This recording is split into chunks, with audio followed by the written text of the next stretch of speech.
Assalamu alaikum guys, I hope you all are doing well. My name is Muhammad Tayyib and today our topic is concept of shura in Islam. Islamic legal system को हमने start किया था 9-10th मैं lecture पहले इसके related upload कर चुका हूँ।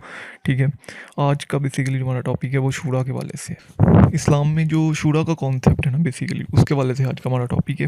ठीक है, एज यूजुअल सबसे पहले इंट्रोडक्शन, फिर करेक्टरिस्टिक्स, फिर जो है ना शूरा की टाइप्स। ठीक है, और फिर जो है ना वो कुरान में इसके वाले से क्या इंपॉर्टेंस है, सुन्ना में कितनी इंपॉर्टेंस है, कंक्लूजन वगैरह ये सभी डिस्कस करेंगे। देखिए शूरा बेसिकली जो है ना वो मजलिस शूरा इसका पूरा नाम है। ठीक है, मजलिस और शूरा, ठीक है, बिल्कुल सेम लाइक जैसे कि पार्लियामेंट है पाकिस्तान की। ठीक है, अगर आप पार्लियामेंट का नाम भी देखें आर्टिकल 50 जो है कॉन्स्टिट्यूशन ऑफ पाकिस्तान का, तो उसमें भी मजलिस शूरा लिखा है। ठीक है, फिर ब्रैकेट के अंदर जो है ना वो पार्लियामेंट लिखा है, मतलब कि पाकिस्तान की पार्लियामेंट का नाम भी मजलिस शूरा है। ठीक है, तो इसमें सेम वही कॉन्सेप्ट होता है इस्लाम में भी जो कि पाकिस्तान में पार्लियामेंट का कॉन्सेप्ट है। ठीक है, अब शूरा जो है ना बेसिकली ये एक मजलिस होती है। ठीक है, जिसमें जो है ना वो पीपल रिप्रेजेंटेटिव होते हैं। ठीक है, शूरा की भी दो टाइप्स हैं, वो हम नेक्स्ट डिस्कस करेंगे। लेकिन जो शूरा ख़ास होती है ना उसमें जैसे कि पार्लियामेंट है, दैट्स इज़ द शूरा ख़ास।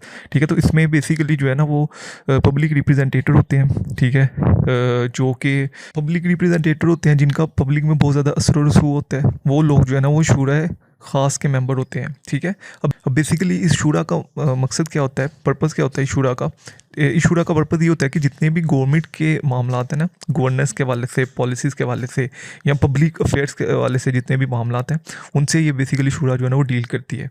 ठीक है, गवर्नमेंट को कैसे रन करना है, इकोनॉमी के वाले से क्या प्रोसीजर होना चाहिए। ठीक है, एजुकेशन के वाले से, हेल्थ के वाले से, फॉरेन अफेयर्स के वाले से क्या प्रोसीजर होना चाहिए। ठीक है, ये सारी चीज़ें वो शूरा में डिस्कस की जाती हैं। अब ये चीज़ें शूरा में कैसे डिस्कस की जाती हैं, शूरा में जितने भी मेंबर्स होते हैं ना वो आपस में कंसल्टेशन करते हैं। ठीक है, एक दूसरे की राय लेते हैं, फ्रीडम ऑफ एक्सप्रेशन होती है। ठीक है, सबकी बात सुनी जाती है, फिर जो सबकी जो है ना वो बात सुनी जाती है। फिर उस मैटर के रिलेटेड जिसका पॉइंट सबसे अच्छा होता है, ठीक है, उसको डिस्कस किया जाता है। ठीक है, और फिर जो पॉलिसीज़ बनाती है शूरा, ठीक है, उसको फिर गवर्नमेंट के मामलात में इम्प्लीमेंटेशन उसकी करवाई जाती है। ठीक है, बेसिकली जो है ना वो शूरा का ये पर्पज़ होता है। ठीक है, अब ये शूरा का पर्पज़, अब शूरा बनाने का मकसद क्या था, वो ये इसका पर्पज़ यही था कि जो इंडिविजुअल्स हैं, ठीक है, उनके राइट्स को जो है ना वो प्रोटेक्ट किया जाए। ठीक है, पीस मेंटेन किया जाए और इंडिविजुअल्स के राइट्स को प्रोटेक्ट किया जाए। ठीक है, इन सिंपली शॉर्ट के जो मजलिस शूरा होती है ना, ठीक है, वो गवर्नमेंट के मामला से डील करती है और आपस में जितने भी मेंबर्स होते हैं वो कंसल्टेशन करते हैं कि गवर्नमेंट को कैसे रन करना है। ठीक है, तो ये एक मजलिस शूरा का जो है ना इस्लाम में कॉन्सेप्ट है। ठीक है, इसका मीनिंग की तरफ अगर हम जाएँ तो बेसिकली शूरा इज़ एन अरबिक वर्ड। ठीक है, जिसका मतलब यही होता है कि जो ना कंसल्टेशन, ठीक है, मेंबर जितने भी हैं वो आपस में कंसल्टेशन करते हैं या एक दूसरे से एडवाइस लेते हैं। सही है, एक मेंबर ने दूसरे से एडवाइस ली, दूसरे ने तीसरे से एडवाइस ली, और फिर जिसके पॉइंट अच्छे लगे, ठीक है, उसको उसके पॉइंट्स को लेके जो है ना वो पॉलिसीज़ बना दी। ठीक है, अगर हम इस इस्लामिक क्लास के अंदर इसका मीनिंग देखें तो it's a body of wise and learn man, जो स्टेट का मैटर्स हैं उनको कैसे रिजॉल्व करना है। ठीक है, तो ये सारे मेंबर्स आपस में कंसल्टेशन करते हैं, कंसर्न करते हैं एक दूसरे से। ठीक है, अगर हम इसकी डेफिनेशन की तरफ दे जाएँ तो ये बेसिकली जो है ना वो जितने भी मेंबर्स होते हैं ना, ठीक है, ये मुस्लिम कम्युनिटी के रिप्रेजेंटेटर होते हैं। ठीक है, जो कि असेंबल होते हैं। ठीक है, मजलिस जो भी इनकी प्लेस होती है, जैसे कि अगर मैं पार्लियामेंट की बात करूं पाकिस्तान में तो इट्स आल्सो नेम एज मजलिस शूरा। ठीक है, तो वो भी उनकी जो पार्लियामेंट है, ठीक है, वहाँ पे वो असेंबल होते हैं, एक दूसरे से कंसर्न करते हैं। ठीक है, बिज़नेस को कैसे रन करना है, गवर्नमेंट के मामला, स्टेट के जो डिफरेंट मैटर्स हैं उनको कैसे रिजॉल्व करना है। ठीक है, ये सारी चीज़ें उस शूरा में डिस्कस होती हैं। ठीक है, अब डेवलपमेंट ऑफ शूरा, कॉन्सेप्ट ऑफ शूरा, जो शूरा का कॉन्सेप्ट था ना बेसिकली वो नबी करीम सल्लल्लाहु अलैहि वसल्लम के टाइम पीरियड में ही जो है ना वो डेवलप हो चुका था। ठीक है, नबी करीम सल्लल्लाहु अलैहि वसल्लम भी जो है ना वो अपने जितने कंपेनियन थे, ठीक है, उनसे हर मामलात में उनसे डिस्कशन करते थे। ठीक है, उनकी राय लेते थे और फिर उनकी राय पे इम्प्लीमेंटेशन भी होती थी। ये चीज़ें हम नेक्स्ट हदीस वगैरह में ये चीज़ें पढ़ेंगे भी। ठीक है, जुडिशियल मामलात में उनसे मदद लेते थे, लेजिस्लेटिव मामलात में, एग्जेक्टिव के मामलात में आपस में कंसल्टेशन होती थी। ठीक है, और फिर कंसल्टेशन के बाद जो है ना उस पर इम्प्लीमेंटेशन होती थी। ठीक है, तो अगर हम इसकी इंपॉर्टेंस देखें कुरान में इसके वाले से क्या लिखा गया है, डिफरेंट आयत्स के वहाँ यहाँ पे मैंने वाले दी हैं। ठीक है, होली कुरान says that कि the concerned their affair with mutual consultation, अल्लाह ताला ने कुरान मजीद में इरशाद फरमाया कि वो जितने भी मामलात हैं, ठीक है, उनको म्यूचुअल कंसल्टेशन से हल करते हैं, ठीक है, and concern with then upon the conduct of affair, और जो जितने भी कंडक्ट ऑफ अफेयर हैं उनको कंसर्न के साथ जो है ना वो हल करते हैं, ठीक है। उसके बाद अल्लाह ताला ने कहा है कि जब तुम आपस में कंसर्न कर लेते हो और किसी डिसीजन पे पहुंच जाते हो तो फिर अल्लाह पे यकीन रखो कि तुमने जो फैसला किया है वो दुरुस्त है और अल्लाह तुम्हारे साथ है, ठीक है। तो ये बेसिकली कुरान की डिफरेंट आयत्स हैं। उसके बाद अगर हम इसकी शूरा की इंपॉर्टेंस देखें सुन्ना में, तो नबी करीम सल्लल्लाहु अलैहि वसल्लम ने इरशाद फरमाया कि अगर एक आदमी अपने किसी दूसरे भाई को मशवरा दे रहा है और वो जानता है कि जो वो मशवरा दे रहा है वो गलत है, तो उसने अमानत में ख़यानत की। नबी करीम सल्लल्लाहु अलैहि वसल्लम ने इरशाद फरमाया कि अगर तुम किसी को एडवाइस दो तो उसको सही एडवाइस दो, ठीक है। अगर तुमने उसको सही एडवाइस नहीं दी तो तुमने अमानत में ख़यानत की। तो हज़रत आयशा रज़ियल्लाहु अन्हा फरमाती हैं कि मैंने नबी करीम सल्लल्लाहु अलैहि वसल्लम से बेहतर आदमी कंसल्टेशन के मामले में नहीं देखा, ठीक है। वो कहती कि जब भी नबी करीम सल्लल्लाहु अलैहि वसल्लम हज़रत अबू बकर सिद्दीक़ या हज़रत उमर फ़ारूक रज़ियल्लाहु अन्हु से कंसल्टेशन करते थे तो वो फिर जो भी उनके मामलात में जो भी चीज़ डिस्कस होती थी फिर उस पर इम्प्लीमेंट भी करते थे। मतलब कि इतनी इंपॉर्टेंस दी गई है कंसल्टेशन को, ठीक है, कि नबी करीम सल्लल्लाहु अलैहि वसल्लम जब भी हज़रत अबू बकर या हज़रत उमर फ़ारूक रज़ियल्लाहु अन्हु से कंसल्ट करते थे किसी मामले में तो फिर जो डिसीजन होता था उसके ऊपर इम्प्लीमेंटेशन होती थी, ठीक है। उसके बाद अगर हम इसकी क्वालिफिकेशन देखें तो कौन से मेंबर ऐसे हैं जो कि मजलिस शूरा के जो है वो मेंबर हो सकते हैं, ठीक है। उनकी क्वालिफिकेशन क्या होनी चाहिए? पहली बात तो ये है कि वो मुस्लिम होनी चाहिए, ठीक है, follower of Islam and prophets peace be upon, ठीक है। और उसके बाद जो है ना वो जो मकबूल होने चाहिए लोगों में, ठीक है, क्योंकि he is a public representative और वो मकबूल होने चाहिए लोगों में, उनका लोगों ने जो है ना अपना कॉन्फिडेंस उन पर शो करवाया हो, ठीक है। सिंसियर और लॉयल पर्सन होना चाहिए, ठीक है, और ट्रू डिसीजन मेकिंग पावर होनी चाहिए उसके पास, ठीक है। और जो भी डिसीजन करे वो विल ऑफ पीपल होना चाहिए, against the will of people नहीं होना चाहिए, ठीक है। उसका करैक्टर जो है ना वो बहुत नीट एंड क्लीन होना चाहिए, वाइस और ट्रस्टवर्थी पीपल होना चाहिए, ठीक है। तो ये बेसिकली एक क्वालिफिकेशन है उस पर्सन की जिसने शूरा का मेंबर होना है, ठीक है। ये क्वालिफिकेशन नेसेसरी है अगर कोई पर्सन जो है ना वो शूरा का मेंबर होता है।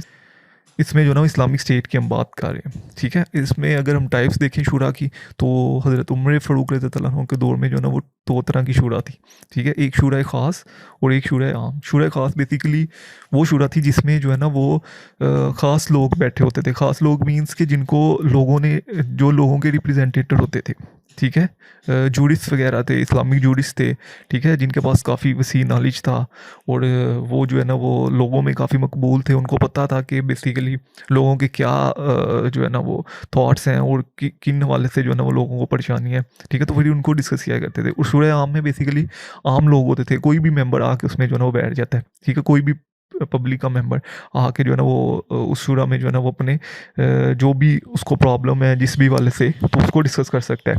तो शूरा आम में बेसिकली कॉमन पीपल होते थे, ठीक है। और शूरा ख़ास में वो पर्सन होते थे जिनको पब्लिक ने रिप्रेजेंट किया होता था, यानी कि इलेक्टेड पर्सन जो जिनका जो है ना कॉन्फिडेंस पब्लिक में बहुत ज़्यादा था, ठीक है।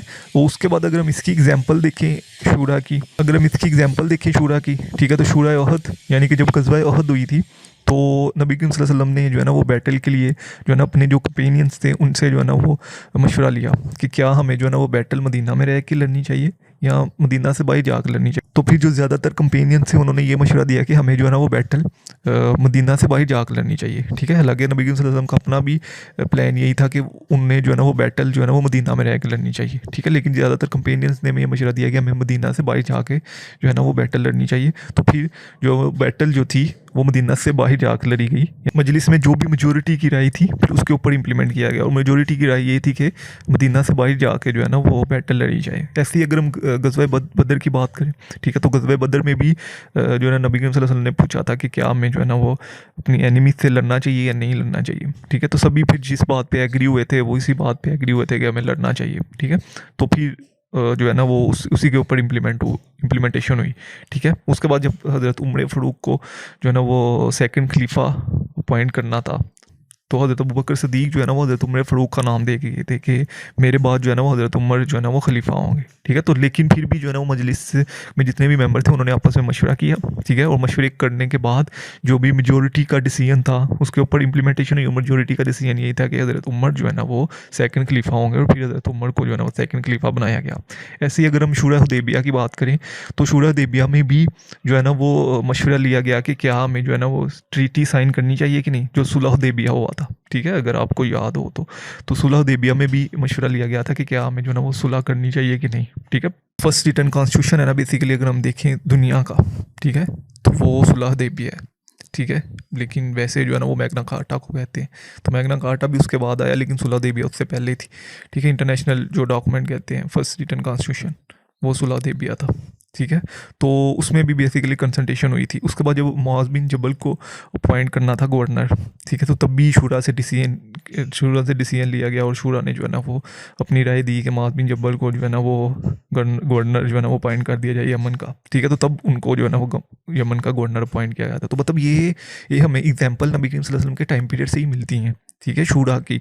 और उसके बाद अगर हम इसकी करैक्टरिस्टिक्स देखें तो शूरा की या सेलियन फीचर की अगर बात करें तो सबसे पहले तो ये है सब्जेक्शन ऑफ अल्लाह, ठीक है, मतलब विल ऑफ अल्लाह है, ठीक है। जितने भी लोग असेंबल होंगे, इकट्ठे होंगे, ठीक है, जो भी वो कंडक्ट करेंगे, जितने भी मामलात में वो डिसीजन करेंगे, ठीक है, तो उसमें अल्लाह की रजामंदी होना लाजमी है। मतलब अल्लाह की रजामंदी इस तरह के अल्लाह ताला ने जो चीज़ें कुरान मजीद में कही हैं उनसे हट के आप डिसीजन नहीं कर सकते, ठीक है। अल्लाह ताला ने कहा है कि आपने पब्लिक की बात माननी है, ठीक है। आप यू आर अ पब्लिक रिप्रेजेंटेटर, आप पब्लिक के रिप्रेजेंटेटर हैं, ठीक है। तो आपने पब्लिक की बात माननी है। तो आप जो भी इसके मेंबर होते हैं शूरा के, वो अल्लाह को और पब्लिक को दोनों को जवाबदाह होते हैं, ठीक है, दोनों को जवाबदाह होते हैं। लेकिन अगर हम पार्लियामेंट में देखें तो पार्लियामेंट में जो मेंबर्स होते हैं, ठीक है, देखिए पार्लियामेंट में जो कॉन्सेप्ट आया है दुनिया में पार्लियामेंट का, वो इस्लाम से लिया गया है, ठीक है। जो मजलिस शूरा है पाक इस्लाम की, ठीक है, उधर से ये पार्लियामेंट का कॉन्सेप्ट आया है, ठीक है। जो दुनिया में जितनी भी स्टेट्स हैं उन सबकी पार्लियामेंट है, तो उन्होंने सारा कॉन्सेप्ट जो है ना वो इस्लाम से ही लिया है।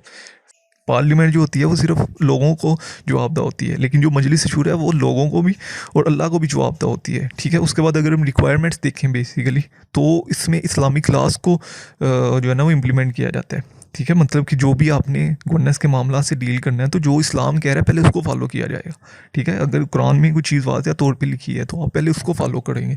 गवर्नमेंट के जितने भी अफेयर को आपने कंडक्ट करना है, ऐसे ही फ्रीडम ऑफ एक्सप्रेशन के वाले से होता है, ठीक है। फ्रीली आप अपने मामला जो है ना वो डिस्कस कर सकते हैं, कंसर्न कर सकते हैं, किसी किस्म की रिस्ट्रिक्शन नहीं होती।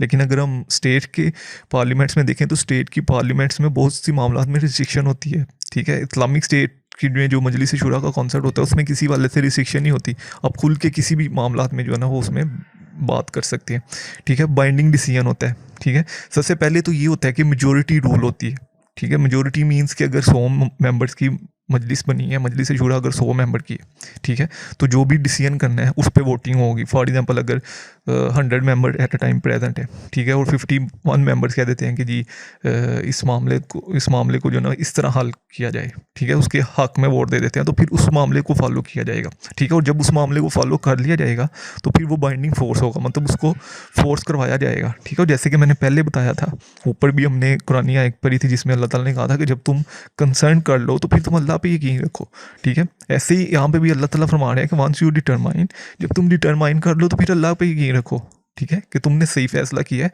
ठीक है, और अल्लाह तुम्हारे साथ है। तो यही बेसिकली जो है ना वो फिर बाइंडिंग डिसीजन होता है, ठीक है। जब मेजोरिटी फैसला कर देती है तो फिर बाइंडिंग डिसीजन होता है और फिर उसको इन्फोर्स करवाया जाता है। जो मेजोरिटी रूल्स मीन वही जो मैंने पहले डिस्कस कर दिया कि जो मेंबर होते हैं शूरा के, ठीक है, अगर 100 में से 51% मेंबर कह रहे हैं कि ये चीज़ जो है ना इम्प्लीमेंट होनी चाहिए तो फिर उसको इम्प्लीमेंट करवाया जाएगा, ठीक है। ये मेजोरिटी रूल होती है। तो उसके बाद एलिजिबल फॉर कंसल्टेशन, वही पर्सन एलिजिबल होगा कंसल्टेशन के लिए जो उस मैटर्स को जानता है, ठीक है, जो जिसको उस मैटर का पता है। फॉर एग्जांपल अगर 100 मेंबर हैं मजलिस शूरा में तो 10 मेंबर ऐसे हैं जिनको उस मैटर से रिलेटेड कोई चीज़ नहीं पता, ठीक है, तो वो फिर उसमें कंसल्टेशन नहीं करेंगे, वो फिर उसमें अपनी राय नहीं देंगे, सही है। जो मेंबर जानते हैं वही उसमें अपनी जो है ना वो राय देंगे, वही उसमें कंसर्न करेंगे, ठीक है। उसके बाद एलिजिबल क्वालिफिकेशन जो होनी चाहिए basically, every people are not eligible to become a member of शूरा। जैसे कि मैंने ऊपर एलिजिबिलिटीज़ क्वालिफिकेशन बताई हैं कि जैसे मैंने पहले बताया कि मुस्लिम होना चाहिए, ठीक है, और जो है ना उसको लोगों का कॉन्फिडेंस हो, ठीक है, पब्लिक रिप्रेजेंटेटिव होना चाहिए, जो है ना वो सच बोलने वाला होना चाहिए, वाइस मैन होना चाहिए, ठीक है। तो ये सारी चीज़ें उसकी क्वालिफिकेशन है। उसके बाद स्टेट रिलीजन, ठीक है, जो शूरा जो है ना बेसिकली उसमें जो मज़हब होता है इस इस्लामिक स्टेट में वो इस्लाम होता है, ठीक है। It's not a secular state. और सोवरेनिटी बेसिकली अल्लाह ताला की होती है, ठीक है। Islam should be a state religion, sovereignty Allah ताला की होती है। और यूनिफॉर्मिटी ऑफ लॉ होता है। यूनिफॉर्मिटी ऑफ लॉ मीन्स के किसी भी स्पेसिफिक ग्रुप के लिए लॉ नहीं होता, ठीक है, जितने भी इंडिविजुअल्स रह रहे होते हैं सबके लिए लॉ होता है, ठीक है, not for a specific person, race, gender, it's law for a whole individuals. कोई भी अगर उन्होंने डिसीजन किया है इस्लामिक स्टेट में, ठीक है, शूरा ने कोई भी डिसीजन कर दिया तो फिर वो सबके लिए बाइंडिंग होगा, ठीक है, जितने भी इंडिविजुअल्स रह रहे हैं वहाँ पे, चाहे वो मुस्लिम है चाहे नॉन मुस्लिम है, सबके लिए वो डिसीजन जो है ना वो बाइंडिंग होगा, ठीक है। तो ये हमारा टॉपिक था। उसके बाद आपने इसका एट द एंड कंक्लूजन लिखना है। जितने भी टॉपिक मैं आपके साथ शेयर करता हूँ उसके नोट्स मैं डिस्क्रिप्शन में लिंक सेंड कर देता हूँ, वो सिर्फ आपने लिंक ओपन करना होता है और आप वहाँ से डाउनलोड कर सकते हैं नोट्स अपनी पीडीएफ फॉर्म में मैं शेयर कर देता हूँ और पीडीएफ आप डाउनलोड कर सकते हैं, क्योंकि बहुत से स्टूडेंट पूछ रहे थे तो मैं उन पहले भी मैं इतनी दफ़ा बता चुका हूँ कि वो लिंक जो है ना वो डिस्क्रिप्शन में पड़ा होता है, ठीक है, आपने बस उसको ओपन करके और जो डॉक्यूमेंट्स हैं उनको सिर्फ डाउनलोड करना होता है, ठीक है।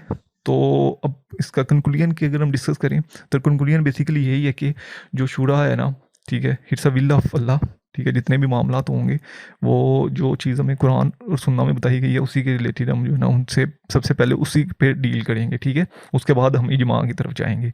तो ये बेसिकली जो कॉन्सेप्ट ऑफ पार्लियामेंट है वर्ल्ड वाइड में जितनी भी स्टेट इस टाइम जितनी भी स्टेट्स के पास पार्लियामेंट्स हैं वो सारा कॉन्सेप्ट उन्होंने इस्लाम से लिया है, ठीक है। तो इसमें पार्लियामेंट में और ये मजलिस शुरा में यही डिफरेंस होता है कि पार्लियामेंट जो है ना वो सिर्फ पीपल को जवाबदेह होती है, ठीक है, लोगों को जवाबदेह होती है, लेकिन जो मजलिस शुरा है वो अल्लाह को और लोगों को दोनों को जवाबदेह होती है, ठीक है। और पार्लियामेंट में जो है ना वो कुछ रिस्ट्रिक्शन होती हैं फ्रीडम ऑफ स्पीच के वाले से कि आपने इस बात को यहाँ पे डिस्कस करना है, इसको नहीं डिस्कस करना, जो जुडिशियल डिसीजन होते हैं उनको यहाँ पे डिस्कस करना है नहीं करना, ठीक है।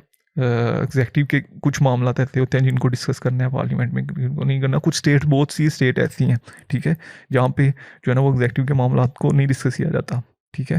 तो बेसिकली जो ये शुरा होती है इसमें फ्रीली एक्सप्रेशन के राइट होते हैं, ठीक है, फ्रीली जिस भी चाहे बात को आप जो है ना उसमें डिस्कस कर सकते हैं, ठीक है। तो ये बेसिकली जो है ना शुरा का कॉन्सेप्ट है इस्लाम में। इसके वाले से कोई भी क्वेश्चन हो कमेंट से पूछ सकते हैं। इंशाल्लाह जल्द मिलते हैं नेक्स्ट वीडियो में। तो दो में यार